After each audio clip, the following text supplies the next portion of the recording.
Boche Gold and Diamonds. Buy now, pay later. ഷൊർണൂരിലെയും പരിസര പ്രദേശങ്ങളിലെയും തട്ടുകടകളുടെ മാലിന്യ സംസ്കരണ പദ്ധതിയും പാളുന്നു. ഇവർക്ക് പ്രത്യേക സ്ഥലം നൽകി അവിടേക്ക് മാറ്റണമെന്ന നഗരസഭയുടെ പദ്ധതി എങ്ങും എത്തിയില്ല. നഗരസഭയിലാകെ 68 വഴിയോര തട്ടുകടകളാണുള്ളത്. ഇതിൽ പകുതിയോളം വരുന്നവയിൽ ഭക്ഷണം ഉണ്ടാക്കി നൽകുന്നുണ്ട്. ഇവിടെയൊന്നും ഹോട്ടലുകളിലോ റെസ്റ്റോറൻറ്റുകളിലോ പോലെ ആവശ്യമായ മലിനീകരണ നിയന്ത്രണ സംവിധാനമോ ശുചീകരണ സംവിധാനമോ ആവശ്യമില്ലെന്നതാണ് പരാതിക്ക് ഇടയാക്കുന്നത്.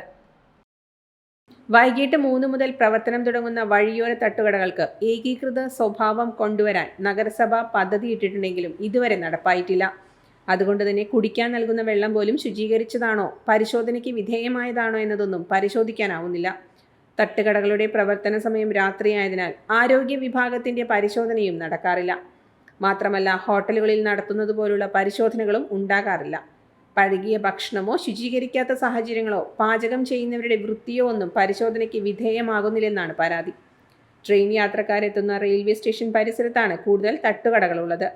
തട്ടുകടകൾക്ക് പ്രത്യേക സ്ഥലം അനുവദിക്കാൻ നഗരസഭാ കൗൺസിൽ അംഗീകരിക്കേണ്ടതുണ്ട്. 100-ലധികം അപേക്ഷകളാണ് തട്ടുകടകൾക്കായി നഗരസഭ ആരോഗ്യ വിഭാഗത്തിന്റെ പരിഗണനയിൽ ഉള്ളത്. Time kids pre school, Mannannur road, Vaniyamkulam. Dot view news. കാഴ്ചകളാണ് ലോകം, കണ്ടു തുടങ്ങുക.